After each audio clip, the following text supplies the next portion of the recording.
The title of our webinar, Forget Everything You Know About Change, because we realize that there is a lot of ideas that we all have about change. And we're also very excited because we're going to be talking about some superpowers that we all have that we don't even realize them. And so that is actually the bit that we are super excited about.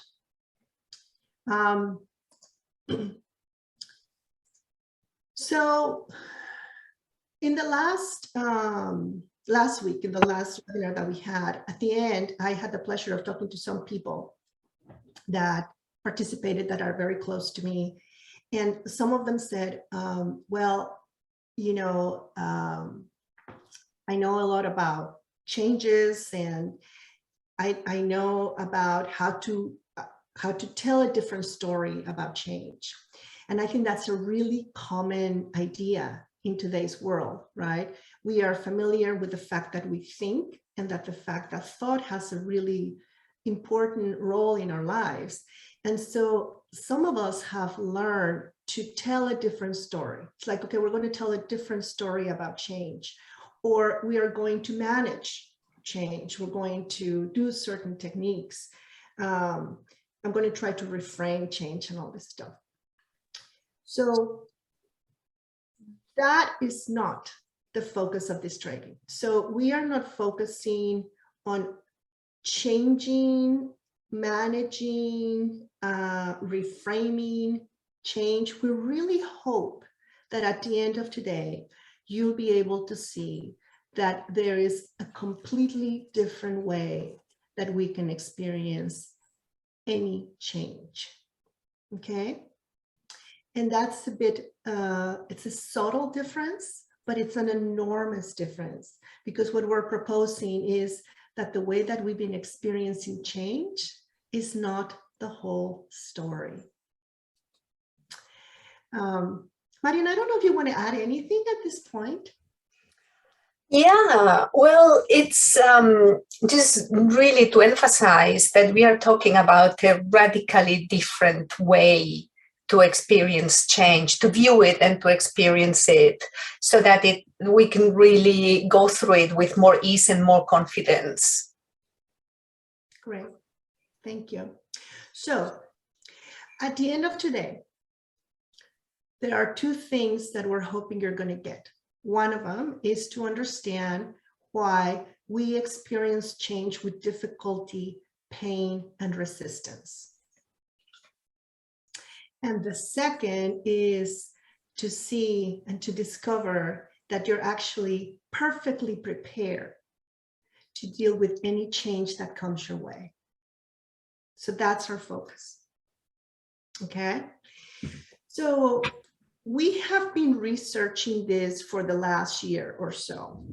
And what we realized is that we have a paradigm of change currently worldwide, seems like, through just about every culture, that positions change as difficult and undesirable, even painful. And we were looking through different websites and different information, and I like to share with you some of the things that we found. So in literature, we have found that as early as 1831, Mary Shelley, which wrote Frankenstein, wrote this quote: "Nothing is so painful to the human mind as a great and sudden change." Right? And then our dear friend, Tony Robbins, he's not our dear friend, but you know, I like to say our dear friend, Tony Robbins. In 2015, he said something about change happens when the pain of staying the same is greater than the pain of change. And there is this lady called Mandy Hale. You know, I'm not super hip on social media, but apparently she's like really big. She's a bestseller in New York. And she wrote something about change is painful, but not as painful as staying the same. When we were Googling and we did a search of pain and change, we found 1.5 billion entries. Now, when we search for change and happiness, we found some, but a lot less. We found 193 million. So when you start looking at this, what you start realizing is that the way that we're looking at change is pervasive. And so it has like a deep reach and a wide reach, right? Because we have an idea that change is really, it's almost like change, pain. And Marian and I had a client just recently, and he was saying, you know, I just have the idea that change needs to be avoided at all cost. So this is really, really, really common. Now, this is what's happened in our world. We have accepted that as a fact. We have accepted the fact that change is difficult, painful, and it must be avoided at all cost. And based on that, there has been a lot of programs that are trying to be helpful. But they are creating material based on this paradigm.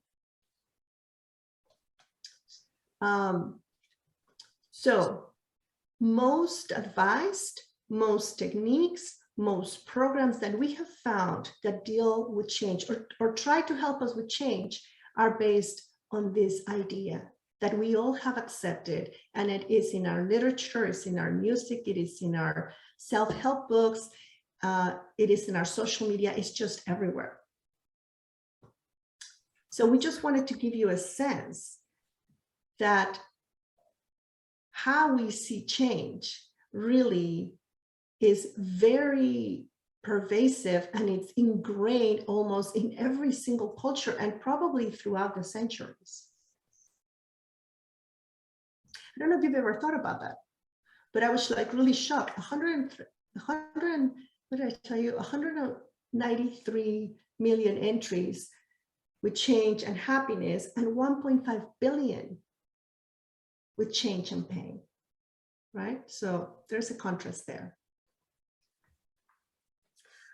Now, we do recognize that sometimes we go, well, while we are going through change, we may feel uncomfortable, we may feel pain, we may feel that we struggle. I mean, that is true. While we're going through change, we may have these experiences. What is also true is that we have a tendency to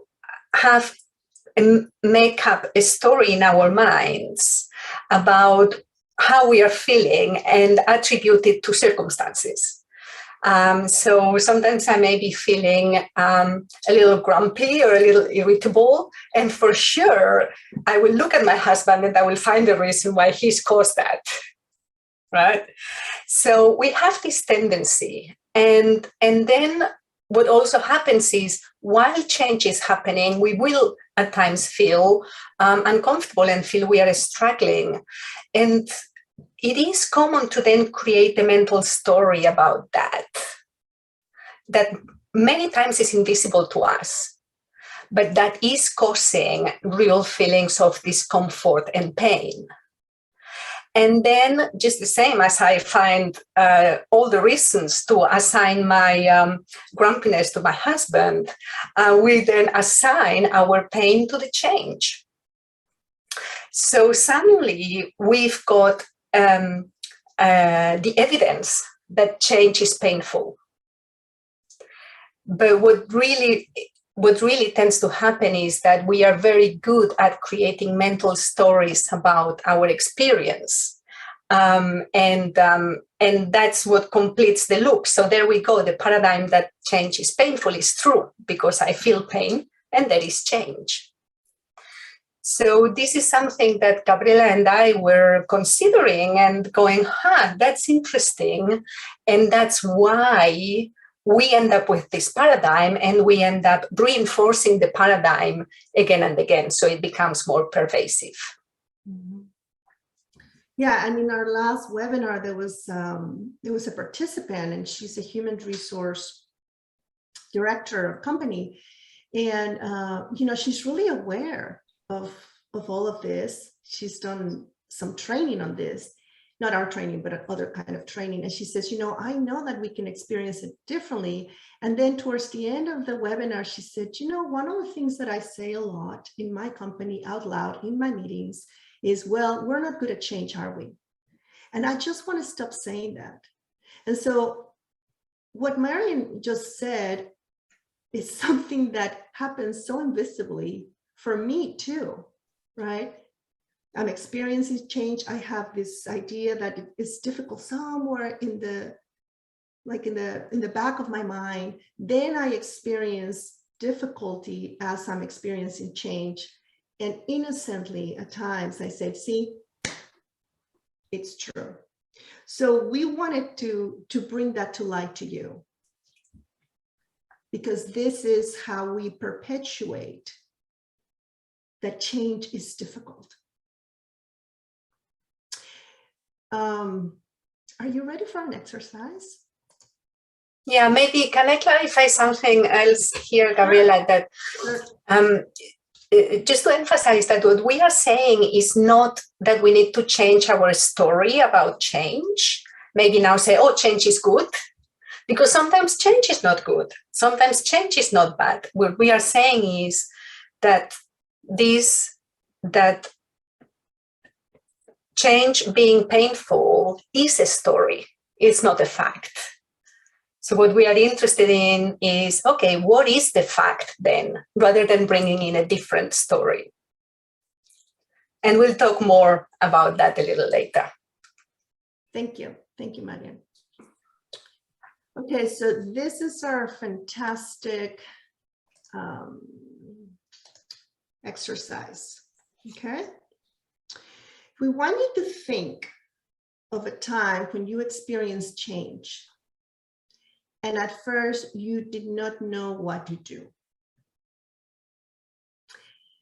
So we're going to give you like just a few seconds to think about that. So a time where you experienced change, maybe it was self-imposed, maybe it was imposed by others, maybe it was sudden, but you really didn't see a clear path ahead.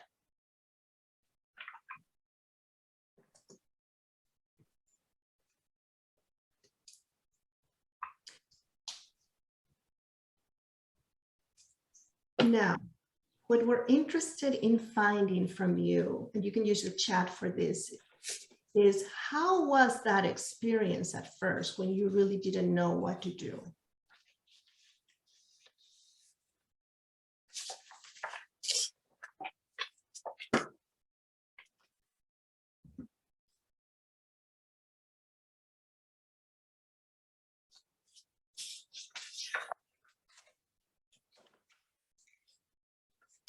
Yeah, so Amanda says it's scary. Is that a common thing for us? Like, raise your hand, raise your, right? If you just don't know what to do, it's like, ooh, what's going to happen here? Yeah, Marianne agrees. Okay. Anybody else would like to tell us? Okay, Maria says disempowering and troubling. Mm-hmm. Great. Anybody else? How is the experience of coming to a new change where you just don't know what to do?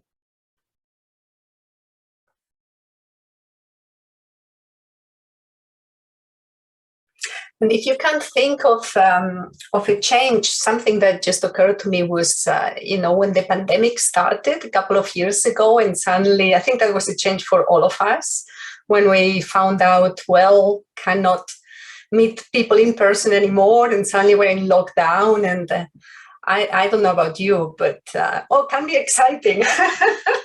Okay, yes, that's true too. Yeah, absolutely. Linda, you're answering the other question. You have to wait for the next exercise here. No, but I think this is good because some people may experience that initial shock of change as an exciting thing. Yeah. Mm-hmm. So let me ask you, whatever your experience was, how was your outlook when you were either scared or disempowered, or when you feel trouble? how is your outlook of the possibilities of the future of the situation?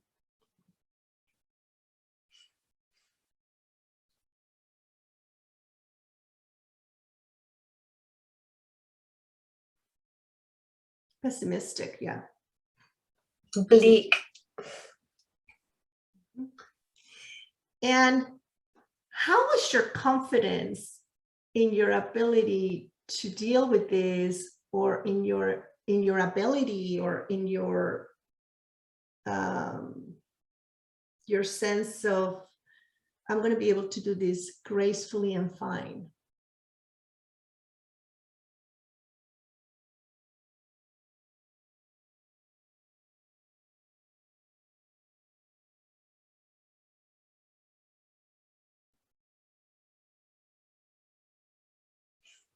Well, I think that the pessimistic and bleak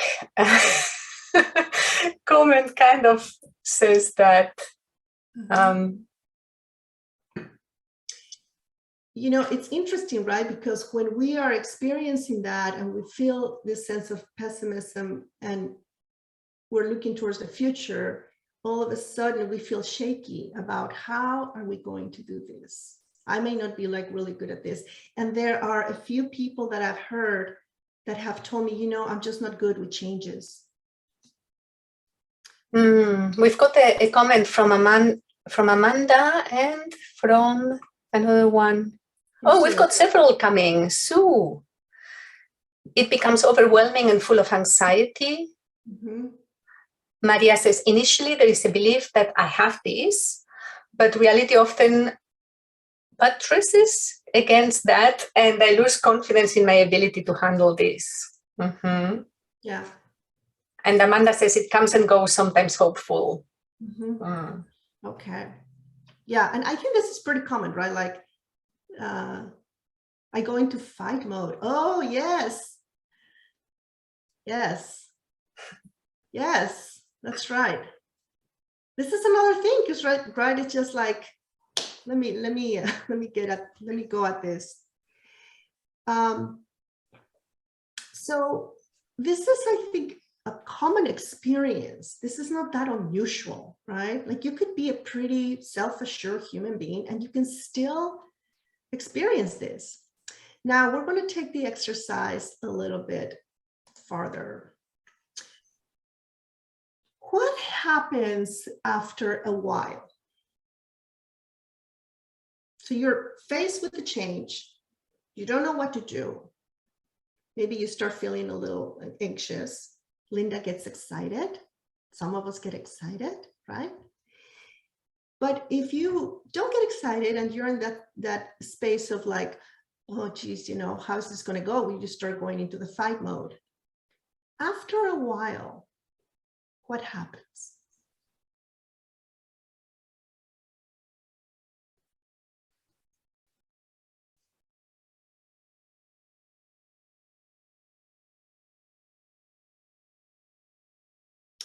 What happens after we settle a little bit? Gardner says, oh, I moved too quickly. Maybe you do not have to do anything. And so it can become normal. Maria, eventually one settles into the change. And Amanda says acceptance. Linda, see new possibilities. Now, is this common for everybody? Like, are you familiar with this experience of maybe you get like worried or concerned, but then the mind starts settling and then you start figuring out, okay, this is my next step? Is that a common experience for all of us here? Yeah, it's a very common experience, right? So isn't it interesting that this is a very common experience that we all have gone through? Okay, let's just settle down. And yet there is such a bad reputation about change from, you know, for the general population. So this really puzzled us because Marian and I have worked with people for a long time, and we have been studying this, and Marian is going to be telling you some of the things that we've gone through and some of the things that we have come up with. Yeah, so like I'm sure some of you, we work with people and with teams and in organizations, and people going through change. Sometimes they have chosen that change. Maybe somebody is changing their career. Maybe somebody is changing their location, their geography, going to a different country with their families. But sometimes the change is imposed, like in a company restructure, for example. And we've noticed something quite interesting. I don't know if you've noticed this. Some people do well through those periods of change. Some people even seem to thrive during periods of change and enjoy the challenge of it, the novelty of it. And some people seem to drag behind and the struggle and find themselves dragging their feet. So that is very interesting, right? So how can that be if that paradigm was true, that change is painful, undesirable, then we would all react similarly to it. So it is true as well that recently we've gone through many changes. I think everybody has gone through changes. Going virtual, I don't know if you're still working mostly virtually. I am. Gabriela and I work virtually across very different time zones. I don't think we could get any farther, Gabriela, or maybe tiny bit. If you move to Hawaii, then it cannot get any worse than that. Or if I move to, I don't know where I would have to move. But so big changes, right? And also the pandemic has put in front of us, I think it's not just the change that we've had to go through it, but that it seems to have catalyzed many other changes. Like, for example, artificial intelligence, that had started before, but it has completely accelerated. The way we are working is different already and is changing more and more. So we really have spent the last year and a half researching this, researching change, the current paradigm, and asking ourselves, is that just an idea that change is hard? Is that just a story we're telling ourselves and that we keep reinforcing? Or is there a different paradigm? And this is the paradigm that we want to talk to you about, which is the one that actually acknowledges our natural capacity to deal with change, any change that comes our way, with resourcefulness, with agility, with resilience, with creativity, with ingenuity. And this is what we really want to talk more about and explore together. So we are going to talk to you about what we have found this last year. It's surprising, it's shocking, it's wonderful. And so we asked ourselves, let us see really how good we are at change. And so we've researched these areas. We've researched the biological area. We've researched developmental areas. We've researched the anthropological areas. We've researched the cultural areas and the psychological. And I have to tell you, we are pleasantly shocked and surprised. So I want to start with the biological because this is probably one of the most shocking things that I found. Okay. So we're going to start at the very beginning. At the very beginning of how you were conceived. So all of us on Earth were conceived and we needed only 2 cells, right? But by the time we're born, we have 26 billion cells. So in 9 months, we go through one of the most spectacular, rapid changes that we have experienced as human beings, biologically. With no effort, with no knowledge, this is just sort of what happens.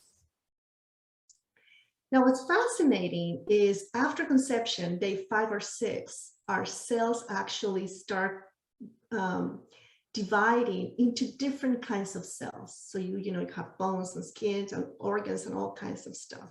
This is automatically from the beginning. Every minute we shed between 30 and 40,000 skin cells. Every minute, right?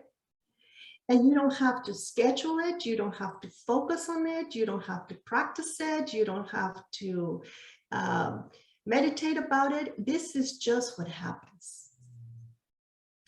And every 2 to 4 cells, we actually have a completely different outer skin layer because we're continuously regenerating. Our heart is, of course, in motion. So every single day it beats 1,000 times. And it pumps around 2,000 gallons of blood. Yeah, this one, I just don't even know how to process it. So every second, our body makes 2 million red cells. Every second, right? Our brain, even during sleep, is in motion and it's changing and it gets all the memories from the day and it actually cements it into long-term memory. So when you look at your biology, when we start paying attention to our biology, from inception, we actually get into the train of change. Developmentally, by 2 months, we begin to recognize people and we begin to act bored if things don't change. By 4 months, we start showing curiosity.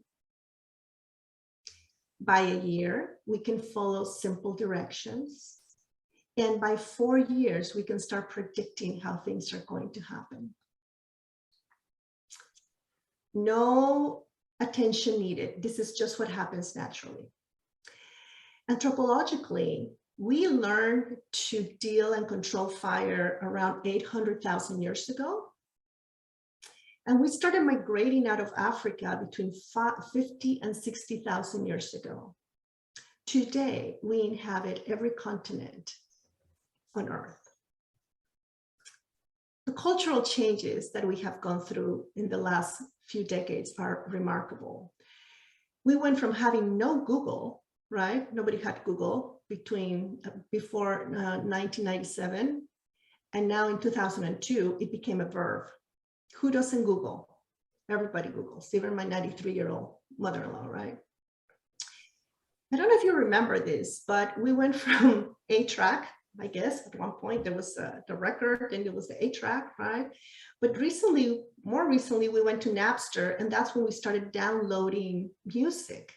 That was a big hoopah, right? Because it's like we started getting into artist infringements and all kinds of stuff. But now who downloads music? Nobody, because everybody is listening with the streaming programs or services like Spotify. And do you remember Blockbuster?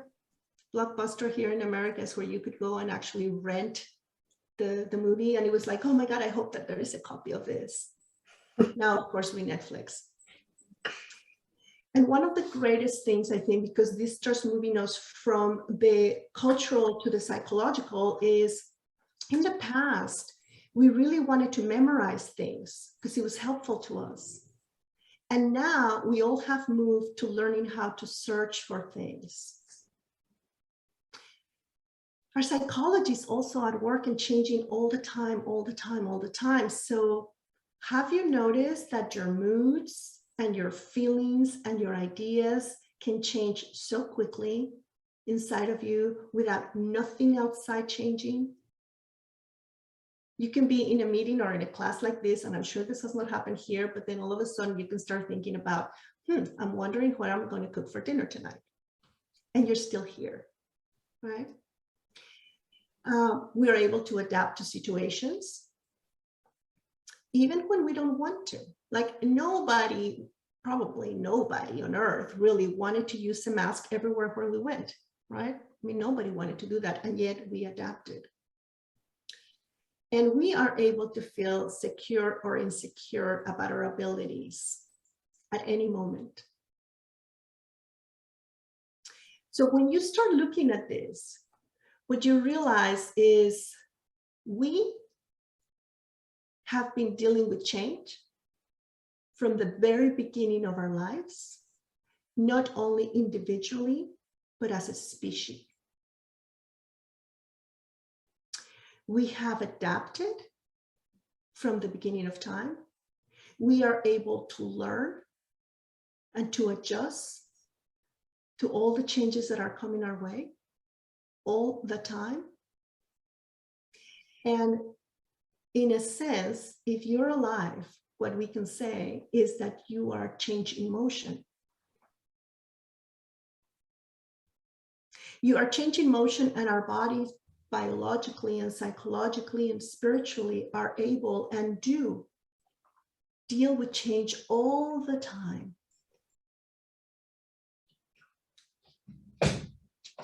And we think it's essential for us to start understanding a lot more about this. You know, today is just kind of like a little taster, the top of the iceberg in a sense, because we only have a very limited amount of time. But I have to tell you that in the year and a half that Marin and I have spent together learning about this, there were a few times where I was here in my office and I was in awe at our capacity to be in change. And there was one particular moment where, you know, with the sales and this whole thing, where I just felt like I'm supported. I don't have to worry so much, and I don't have to learn so much. I may not know what to do with this particular change in this moment, but I know that our natural ingenuity will give me the next step. And that was a huge relief. We would like you to take a moment. We would like you to reflect on that even further. Because once we start discovering, once we start reflecting on this more and more and more, what we start seeing is that there is a paradigm that we're operating from that is not accurate, that positions change as unpleasant, right, and non-desirable. And yet, every single day and every single moment of our lives, we are in change, and we deal with it just perfectly fine. And so we want to present a paradigm that is accurate and that considers the fact that we deal with change just fine because we are able to be resourceful, because we are creative, because we are actually responsive, and because we're agile to deal with changes. And it would be in our best interest really to look into this direction, because we will start experiencing change in a completely different way. Yes, so we were asking ourselves these questions, Gabriela and myself, like why, how come we have such resistance to change when we're actually experiencing change all the time? That's the first one. The second one, well, how come we've developed a story that says that change is difficult and undesirable? How did we end up doing that? And then thirdly, if we think about the way that we, the training about change and the many workshops about change operate, and I have delivered some of these, so I've been in it. How can we come up with truly effective strategies to deal with change when the basis upon which they are built hinders us? It's a basis of, it is uncomfortable, I don't want it, it's hard. So how, if the basis is wrong, how can we build a stable house upon a foundation that is shaky? So these were the questions in our minds, and we did have some insights as a result of pondering about that. And probably for me, the biggest one that keeps coming back every time Gabriela goes on about all those biological, anthropological, developmental, is, gosh, life is change. Can there be life without change? So it's so much us that we don't even see it. So there is that one. And then we also recognize that it is possible to experience change with more ease and confidence. It is possible. And that it is the stories that are often invisible and happening in the background about our discomfort we may experience at times at the same time that change is happening, that we get entangled around. And so we really want to invite you to reflect on what are the stories you tell yourself about change. What are the assumptions that you make about change when it first arrives? So I was thinking about this, and I realized that a story I tell myself all the time about change is that it sounds something like this. How inconvenient. All that time and effort for this. It's going to be hard. It's inconvenient, a lot of time and effort that is going to get lost, and it's going to be hard to go through it. Actually, it's going to be hard is, in fact, an assumption, and assuming that it's going to be tedious and hard, and really I'm losing something that I have invested a lot in. And that's just a story that comes up in my mind when I face change. But you will have your own very individual ones. And it's really helpful to know that for me, because I know that's my go-to place. I know when it shows up, I recognize it now much more. And I know that I am falling into that old paradigm, current paradigm of difficulty. So we would love to, Gabriela, did you want to add something? No, go ahead. We would love to talk to you more and explore with you more this new paradigm about change, which really is about acknowledging that natural, innate, effortless ability we all have to deal with any change that may come our way. And Gabriela is going to tell us a little bit more about that. Yes, and we wanted to, we were so hopeful that we all could experience change in a completely different way. We were so hopeful about that. And we were hopeful because we realized that although we have experienced change all along, as we've seen through the history of being alive, one of the things that felt to us is that the rhythm and the velocity of change is just getting a little bit faster because we have technology, right? We have technology, and so it just seems like it's part of what the change is about right now. And we hear a lot of people say, I just don't have any certainty. I don't have any sense of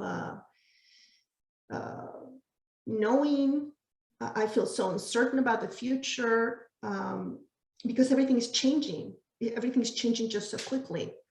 So we we were really noticing those two things. We are having to deal with change all the time. And right now, it just seems like it's a little bit more rapid. And wouldn't it be wonderful if all of us could really tap into our natural ability to be resourceful and creative? And so we came up with a program that's called Reimagining Change at Work. Why at work? Because most of us have to work, and most of us work, with people in teams. There are two things that we're hoping to do. We are hoping to really kind of pop this idea that change is difficult, and we're hoping to really acknowledge fully the fact that we are completely prepared. We would love for us not to suffer every time that a new change comes up, and for us to struggle and for us to feel uncertainty. And when we start recognizing the fact that we are change in motion from the very beginning, that kind of starts settling. We start really seeing the possibilities of not experiencing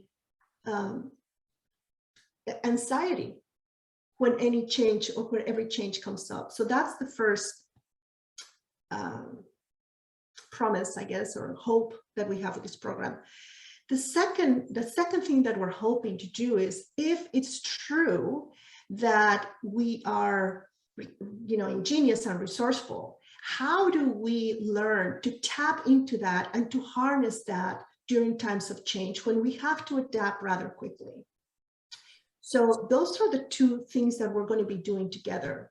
We're going to be learning how to experience change in a different paradigm, so we don't suffer and we don't stress out and we don't experience that sense of anxiety. And then we're going to learn how to tap into all of these abilities that we have naturally in real time. We have 6 sessions. We actually are going to begin, I'm going to share this. 3rd of March. Into March, yes. 3rd. Yeah. Thank you. Thank you, Maria. We're actually going to start every Thursday in March. We're going to be together. We're going to be together for an hour and a half, and the first Thursday in April. We have an early bird of February 14th, which is Valentine's. For those of you that have partners, don't forget, February 14th is Valentine's. And then we are offering this program for 396 euros. We hope you're able to join us. We are excited about learning how to experience the next few years in a different way, with a sense of certainty and with a sense of peace of mind. And that's really why we're offering this program. We want us to really get clear on the fact that we are change in action.